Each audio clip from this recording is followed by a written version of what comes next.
Bonjour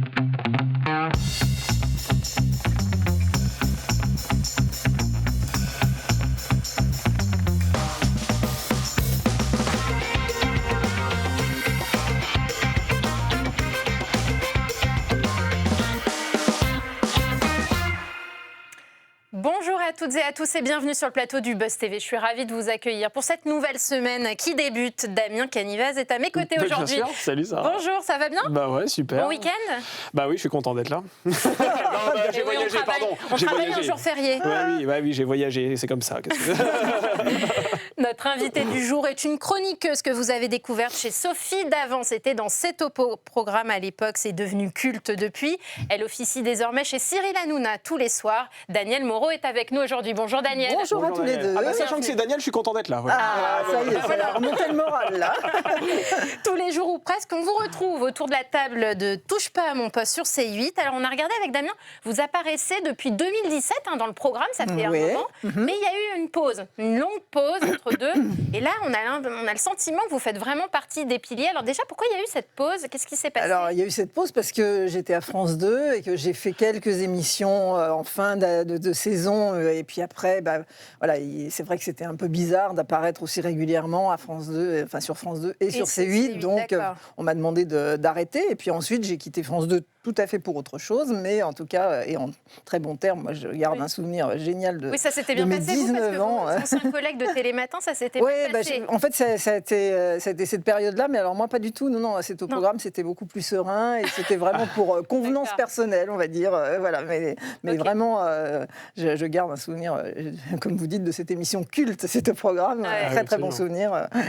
Et qu'est-ce qui a motivé votre retour Alors, quand je suis partie de France Télévisions, Cyril m'a dit mais je t'accueille à bras ouverts et donc j'ai commencé à faire partie de l'équipe. J'étais un petit peu à l'antenne mais aussi beaucoup au bureau et puis ensuite voilà, là, maintenant c'est devenu plus régulier depuis un moment, donc je suis ravie. Quel rôle vous occupez dans cette émission ? Parce qu'on sait que les chroniqueurs de TPMP occupent chacun un personnage différent. Il y a la grande gueule, Gilles Verdez, il y a parfois l'encyclopédie des médias lorsqu'il y a un débat sur les médias. Vous, c'est quoi ? La vieille réac, on va dire.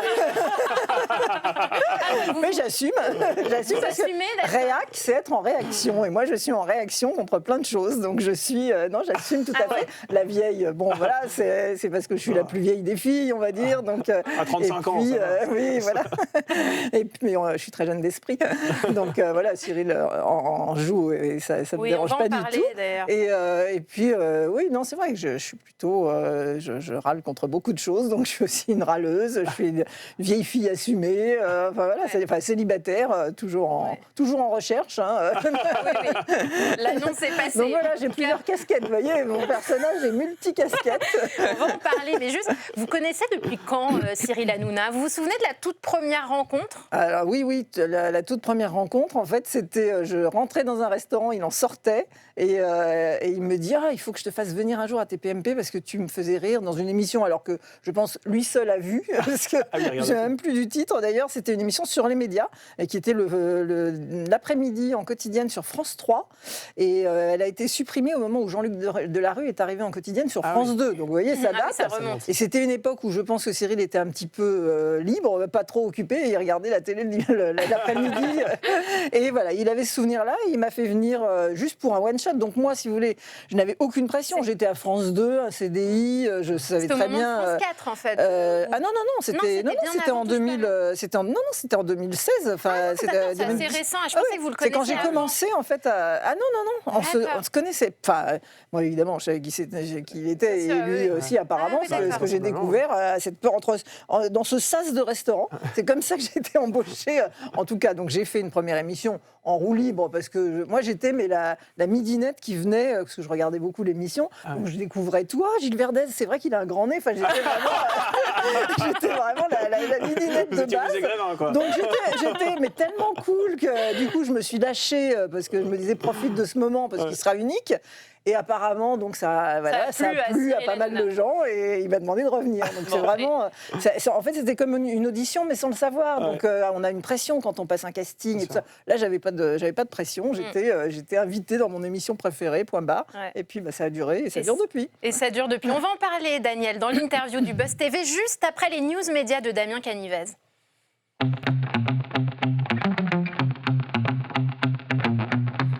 D'ailleurs, j'ai dit les news médias, mais c'est la news média. Aujourd'hui, il n'y en a qu'une. Vous êtes gourmande, Sarah. On ne peut pas travailler tout le temps comme ça, même un jour férié, c'est vrai. On commence quand même avec une journaliste qui va s'absenter de l'antenne pendant plusieurs mois. Et oui, Sonia Mabrouk a annoncé il y a quelques jours qu'elle allait mettre son activité de présentatrice et de journaliste radio et télé entre parenthèses pendant plusieurs mois, car elle attend un enfant, figurez-vous. Les téléspectateurs ne la verront plus dans Midi News, codiffusé sur CNews et Europe 1. Elle a annoncé cette heureuse nouvelle en direct, soulignant avec beaucoup d'émotion tout le plaisir et le bonheur qu'elle éprouvait. Alors peut-être que vous l'avez déjà constaté, mais celle qui va assurer l'intérim à la tête de cette tranche info, eh bien, c'est Laurence Ferrari, l'ex-star du 20h de TF1, assurera également les interviews politiques du matin. Bon alors Daniel, c'est un secret pour personne, vous n'êtes pas mère, vous n'êtes pas enceinte, je crois. Je ne vais pas annoncer. Est-ce que c'est un choix, c'est un manque d'opportunité? Alors, normalement, on dit que c'est un choix, vous savez. Aujourd'hui, beaucoup de jeunes femmes n'en veulent pas. Oui, mais bon, non, mais au début, je disais que c'était un choix, si vous voulez, jusqu'à. Ah oui, il y a un moment où on se dit mince, j'ai peut-être raté un truc. Non, mais évidemment, de toute façon, je pense que personne. Alors, si, quand même, ce qui est drôle, c'est que j'avais tellement des goûts bizarres quand j'étais jeune que j'ai retrouvé l'autre jour, en rangeant, j'ai retrouvé une photo de classe, vous savez, de fin de classe, et c'était vraiment la fin, on se quittait parce que c'était la terminale, donc on savait qu'on allait plus se revoir. Mais j'avais 16 ans, moi j'ai eu mon bac tôt, j'ai eu mon bac à 16 ans, comme votre papa, je crois. Ah oui, c'est vrai, oui. Et donc j'avais 16 ans. Ouais. Voilà, tout l'avenir devant moi. Et mes copines avaient mis des petits mots sur la photo et elles me disaient toutes garde notre numéro de téléphone parce que si tu te maries, on veut absolument voir la tête de ton mari. Parce que j'avais tellement des goûts improbables. Alors c'est vrai que souvent c'est cet acteur que beaucoup de gens ont oublié. Maintenant on le voit en grand dans l'écran de TPMP parce qu'il se moque toujours de moi, Cyril. Mais c'était Jean Le Poulain, mon amour de jeunesse. Et Jean Le Poulain, c'est un monsieur bedonnant qui louche. Enfin c'était un monsieur. Il est mort évidemment. Et il avait déjà bien 60 ans et moi j'en avais 16 quoi. C'était pas le sexe symbole de l'époque. Donc j'avais déjà des goûts bizarres, on va dire, et voilà, donc ça a été un petit peu un frein parce que j'allais pas du tout en boîte de nuit, j'avais pas du tout envie de me faire draguer ou de draguer les jeunes de mon âge, ça m'intéressait, mais alors absolument pas. Donc voilà, cette jeunesse-là, les booms et tout ça, j'ai un peu raté ce passage-là. J'allais au théâtre, j'allais à la Comédie Française, je pense. Et vous l'avez jamais rattrapé et puis ensuite, il y a aussi évidemment la part d'inconnu. On peut avoir un coup de foudre là, vous voyez, on peut. Non, vous êtes un peu jeune. Vous êtes dans le bon âge. Je me dis que le coup de foudre peut encore arriver à tout moment. Mais enfin, bon, voilà, maintenant, ça devient un peu plus compliqué. Pour l'instant, vous n'avez pas été électrisé par l'éclair, alors. Non, j'ai eu plein de coups de foudre, mais ça n'a jamais été réciproque. Donc, bon, on va en parler de ça. Vous restez avec nous, Daniel, parce que tout de suite, c'est l'interview du Buzz TV.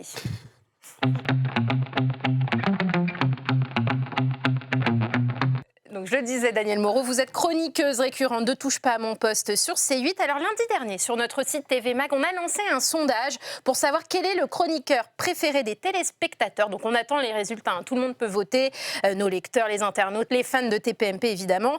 Alors avant de vous demander quel est votre chroniqueur préféré, comme ça vous avez le temps de réfléchir, pour vous c'est quoi un bon chroniqueur? Quelle qualité il doit rassembler? C'est une bonne question. Il faut qu'il soit tout le temps au taquet, parce qu'en fait, et d'ailleurs, je m'aperçois que, par exemple, Cyril dit qu'il ferait un très mauvais chroniqueur, alors que c'est un animateur, mais incroyable. Après, qu'on aime ou qu'on n'aime pas, mais c'est un showman, c'est un animateur incroyable. Et c'est vraiment un métier particulier, parce qu'il faut être bon sur 15 secondes, sur 30 secondes, il faut une punchline, il faut une info, il faut au bon moment, que ça... Si vous demandez la main et que vous ne l'avez pas, c'est fichu, vous remettez votre info. Donc il faut être patient, c'est très frustrant comme métier, parce que moi j'écris des fiches, mais je pense que je vais écrire un livre, ce que je n'ai pas dit dans TPMP, parce que moi j'arrive avec un paquet de fiches tous les jours et je dis 3 mots. Quoi. Donc c'est vrai que c'est très frustrant, mais il faut être bon au moment où Cyril vous interroge ou si vous levez la main. Et donc voilà, donc je pense qu'un bon chroniqueur, c'est ça, c'est être au rendez-vous à chaque fois, et c'est un rendez-vous très bref, et sortir la punchline, la bonne phrase. Et déjà, si vous avez donné 2 bonnes phrases et vous avez fait rire, vous avez gagné votre une bonne émission. soirée. Voilà. Donc c'est un métier très particulier. Alors la question tant attendue, qui est votre chroniqueur préféré? Alors moi je pense quand même que le pilier de cette émission, sans lui on ne pourrait pas faire TPMP, c'est Gilles Verdez. Ah oui. Et alors dans les coulisses, c'est quelqu'un d'adorable, vraiment un vrai gentleman qui vous ouvre la porte à l'ancienne, donc ça c'est appréciable, très gentil. Et puis après, évidemment, c'est le show. Gilles Verdez. Il pense vraiment tout ce qu'il dit. Franchement, je pense. Ce qu'il dit toujours, c'est qu'en fait il serait vraiment masochiste, parce qu'il s'en prend plein la tronche avec des idées quand même. Et je pense qu'il est sincère et il a des convictions, et heureusement qu'il les a, parce que ça ouvre des débats souvent entre nous. Voilà, donc, et puis c'est vrai qu'il y travaille énormément, il a des infos de dingue, enfin, donc je pense que vraiment c'est le pilier, et puis humainement je l'aime beaucoup, donc même si on est à l'opposé.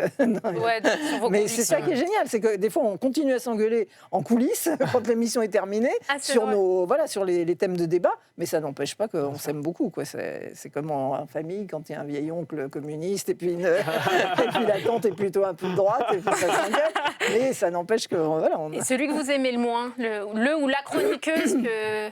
C'est difficile parce que moi je trouve des qualités, je suis un peu peut-être un peu candide, mais je trouve des qualités à tout le monde. Alors vous voyez par exemple Polska qui est arrivée cette année et qui était, quand elle était venue en invitée, je l'avais cassée parce que c'est vraiment tout, elle représente en tout cas quand on la connaît pas comme ça tout ce que je peux détester.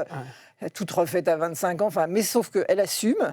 On se dit que finalement, quand on la connaît un peu, il doit y avoir des failles pour avoir ce besoin. Elle par exemple, elle m'a dit, mais moi, quand on me dit que vous êtes naturel, c'est une insulte pour moi, parce que moi, c'est ce qu'on me dit souvent. Les gens dans la rue me disent, ah, j'adore parce que vous êtes naturel, ne changez pas. Ben, pour elle, c'est une insulte, soyez naturel. Elle veut pas paraître naturelle. Donc moi, ça m'intéresse ces gens-là, et donc ça pourrait être quelqu'un que je n'aime pas du tout. Et finalement, j'ai appris à la connaître. Et voilà. Alors maintenant, après. C'était avec Mathieu Delormeau que j'avais moins d'affinité. Il m'a envoyé quand même gratuitement des pics sur... Il y a eu un passif entre vous deux, parce qu'il faut le rappeler. Moi, j'ai toujours dit que c'était... Maintenant, je vous ai dit Gilles Verdez parce qu'il est là, mais je disais toujours, quand on m'interrogeait comme ça, que c'était le meilleur chroniqueur. Pour moi, il avait le fond et la forme. D'ailleurs, il est arrivé dans le tête de notre... ça ne m'étonne pas. Il est drôlissime, il avait des bons arguments. Donc moi, je trouvais que c'était un des meilleurs. En décembre dernier, il emploie 3 termes pour vous décrire. Racisme, homophobie, aigreur. Rien que ça. Merci Mathieu. Vous avez été rhabillé. Moi aussi, je t'adore. Vous avez été rhabillé pour l'hiver. Alors, je sais... Enfin, voilà, vous ne savez pas d'où ça part. Si, je pense que, par exemple, pour beaucoup de gens, pour Mathieu, mais aussi pour beaucoup de gens, quand, par exemple, on ne veut pas que des drag queens viennent dans des écoles pour des enfants de 5-6 ans, on résume ça à homophobe. Donc si c'est ça être homophobe, bah oui, alors je le suis, parce que moi j'assume que des drag queens n'ont rien à faire dans une école en maternelle. Donc voilà, maintenant, c'était sur des positions comme ça qu'on pouvait éventuellement se prendre la tête. Mais alors là, gratuitement envoyer ça, c'est limite. En plus, je pourrais presque porter plainte parce que c'est quand même très diffamatoire. Mais évidemment, je le ferai pas. Mais voilà, moi je me dis toujours, les gens qui sont méchants gratuitement, c'est qu'ils doivent pas être bien dans leur peau. Donc Mathieu, je te souhaite le meilleur parce que tu es très très bon. Daniel, vous avez récemment déclaré « Je suis beaucoup plus riche que la moyenne, donc je ne me plains pas, mais je suis dans la merde quand même. » Voilà, c'est ce que vous avez dit dans le paradoxe. Là, vous avez été naturel alors, aussi. Quand on touche à l'argent, moi, j'aime pas répondre à ces questions parce que, évidemment, que dans nos milieux, on a des métiers de privilégiés parce qu'on les a choisis. Je connais personne qui fait de la télé parce qu'il n'a pas pu être, je sais pas quoi. Enfin voilà, on choisit vraiment ces métiers. C'est des métiers de passion, donc déjà c'est génial. Et en plus, c'est quand même mieux payé que la moyenne, honnêtement. Et c'est pas pénible, même si on travaille. Les gens pensent qu'on arrive les mains dans les poches. Non, il y a du travail, mais c'est quand même. Donc ça, je m'estime privilégiée. Donc c'est vrai que là, en plus, je pense que j'ai jamais aussi bien gagné ma vie, je pense, parce que j'étais à France Télévisions, donc c'était des salaires plus moyens. Donc là, vous gagnez mieux votre vie qu'à France Télévisions. Oui, voilà, donc ça c'est comme ça. Sauf que évidemment, le problème, c'est que les 3/4 de mes salaires repartent pour les aides à domicile de ma maman. Donc c'est très paradoxal. Votre maman qui est atteinte de la maladie. J'ai fait le choix de la garder à la maison. Ça me coûte très cher. Je le regrette absolument pas parce qu'elle est super heureuse, moi aussi, donc tout va bien. Mais voilà, si on me demande si je suis bien payé, je dis oui. Si on me demande si je suis pas dans la galère, en septembre dernier, j'étais dans une galère noire, quoi. Et ce qui est dingue, quand on voit ma feuille de paye, on peut pas croire. C'est-à-dire que tout votre salaire part dans les aides à domicile. Et je pense que c'est un vrai sujet dont on ne parle pas beaucoup, donc moi, ça et va. Et vous avez dû vendre des choses, vous avez dû faire des... Non, mais alors, par exemple, j'ai enlevé tout ce qui est box, enfin, j'ai commencé à regarder les factures. Mais toutes les factures, j'ai essayé d'économiser un peu partout. Je reste beaucoup à la maison, tous les week-ends, même quand il fait beau, souvent, je suis bloquée chez moi parce que ça me fait économiser. Enfin, voilà, mais après, je ne vais pas me plaindre, c'est un choix d'abord que j'ai fait, et puis je vous dis, encore une fois, l'important, c'est que ma maman aille bien, et elle est heureuse. Donc, c'est le principal, mais c'est très paradoxal. Mais mais je me dis, mais comment font les gens quand je vois les coûts ou des maisons ou des EHPAD ou des aides à domicile, comment ils font pour survivre, quoi. Bah oui, parce qu'il y a beaucoup de gens âgés qui ont très peu de retraite. Ma maman a une toute petite retraite, donc elle est à ma charge. Donc ça, c'est un vrai problème de société. Donc voilà, c'est juste pour dire ça. Mais sinon, évidemment, que mon salaire est très correct et par rapport à beaucoup de gens. Alors, dans l'émission, vous prenez souvent des positions fortes sur la sécurité, l'immigration. D'ailleurs, ça, vous l'avez dit, ça vous vaut ce surnom de vieille réac. C'est gens qui me le donnent, mais c'est moi qui me le donne. Parce que personne ne m'a traité comme ça. Mais ça a été facile de s'engager pour ces sujets-là, Bah oui, je pense, comme tous ceux qui sont autour de la table, on dit ce qu'on pense. Alors, on pourrait nous dire c'est un peu le café du commerce, mais c'est ça. Non, mais la conséquence, c'est après des tombereaux d'insultes sur les réseaux sociaux. Alors moi, maintenant, depuis que je prends des positions, qu'on fait des thèmes... Parce que moi, quand je suis arrivée dans l'émission, c'était plus des choses médias, on mettait des perruques sur la tête, enfin voilà. Et là, on est devenu tout d'un coup une émission où on parle beaucoup plus de faits d'actualité. Du coup, avant, je regardais les réseaux sociaux, parce que les gens, en général, je les faisais rire, ils m'aimaient bien et tout ça. Maintenant, je regarde plus, parce que je sais que voilà, ça peut diviser ce que je dis, mais en même temps... si on est dans TPMP pour un dîner d'eau tiède, ça n'a aucun intérêt. Donc il faut dire ce qu'on pense. Et il y a tellement de sujets qui me révoltent à chaque fois. On marche sur la tête, c'est à chaque instant qu'on pourrait le dire, quoi. Donc voilà. Donc je pense que ça correspond à ce que les gens pensent. Et puis ça doit en hérisser d'autres. C'est comme ça. Alors, au-delà des sujets de société, c'est vrai qu'ils sont très débattus dans Touche pas à mon poste. Il y a quand même cette partie très drôle où Cyril Hanouna peut parfois vous prendre à partie et plaisanter sur le fait qu'effectivement vous avez connu assez peu d'hommes dans votre vie. Mais c'est vrai, vous avez vraiment connu aucun homme dans votre vie. J'ai eu deux liaisons, mais il y a très longtemps. Ah oui, il y a très longtemps. On était nés ou pas? Internet n'existait pas. 94, moi. Ah oui, si, ça va, vous auriez pu les connaître. Ah, ça va alors. Mais comme dit Cyril, ils sont morts depuis bien longtemps. Mais comment expliquez-vous le fait que vous n'ayez pas connu tant d'hommes que ça? Est-ce que peut-être que c'est un choix de votre part aussi? Non, c'est la timidité aussi, de draguer, la timidité, puis en même temps, je me dis, bon, les gens de l'amour et dans le pré, ils voient personne de la journée. Moi, j'ai quand même eu des milliers de gens. J'étais dans des tas de soirées quand je faisais des reportages. Bon, alors c'est vrai que j'avais la caméra, le micro, c'était peut-être un peu différent, mais quand même. Mais sinon, bon, c'est vrai que je vais pas dans peut-être les lieux où on drague, c'est-à-dire les discothèques, les bars et tout ça. Bon, peut-être. Je suis pas très conviviale, j'aime pas le café, je fume pas, je bois pas. Donc peut-être que ça m'a un petit peu handicapé. Mais enfin bon. Mais je suis sûre qu'on vous a déjà dragué, Daniel. Mais non, alors vraiment, à part. Vous l'avez pas vu, je pense. Oui, en fait, alors, je sais pas décrypter parce que franchement, mais quand on parle même de drague lourde et tout ça, alors moi même de la drague légère, je connais pas. Donc quand quelqu'un vous invite à aller dans sa chambre, généralement, c'est pas pour le poker, Daniel. C'était de la drague, vous voyez, ce jour-là. Je pensais que c'était pour réparer un truc, de la plomberie. Et alors, qui est ce célèbre comédien avec qui vous auriez vécu une histoire d'amour? Je sais bien que si je ne le dis pas à Cyril, je vais pas vous le dire. D'abord, je serais virée. Non, mais vous l'avez évoqué. J'ai tellement peu d'histoires d'amour que j'aime bien garder mon mystère. Donc voilà. On peut quand même dire qu'il était marié. Oui, voilà, c'est ça. Moi, en plus, j'ai pas eu beaucoup d'histoires d'amour et en plus, j'étais la roue de secours, on va dire. Donc, c'est pas un bilan très glorieux, tout ça. Et ça a duré combien de temps? C'était à quelle 15 période? ans quand même. Je me suis... 15 ans de relation. J'en tenais un, je me suis accrochée, je sentais que ce serait le seul. Vous êtes dit, celui-là, il est pour moi. Et finalement, depuis plus rien, c'est ça? C'était un kamikaze, et donc je me suis dit, il faut que je le garde, celui-là. Parce que... Non, mais sans dire qui c'est, bien sûr, mais il est connu, on le voit encore, il a encore de l'actualité.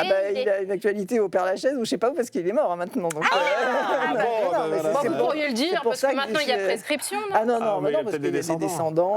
Puis j'aime bien garder cette part de mystère. Non, mais on devinera. Mais c'était quelqu'un de connu. Et alors, Michel Marie, ça en est où? Parce que Cyril Hanouna veut vous caser avec le spécialiste des faits divers de TPMP. Ça en est où? Il n'a pas l'air de mordre à l'hameçon. Mais bon, voilà, parce que c'est vrai que c'est plus mon genre que beaucoup d'autres.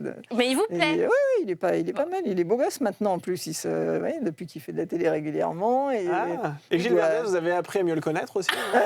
Non, Gilles, c'est un copain et je n'y touche pas parce qu'il y a Fatou qui veille, malgré tout ce qu'on peut dire. Il est déjà pris. Non. Alors, le grand public vous a découverte, cher Daniel, dans cet au programme présenté par Sophie Davant. C'était entre 2000 et 2018. Vous avez passé quasiment 20 ans. Quels souvenirs vous en gardez de cette époque?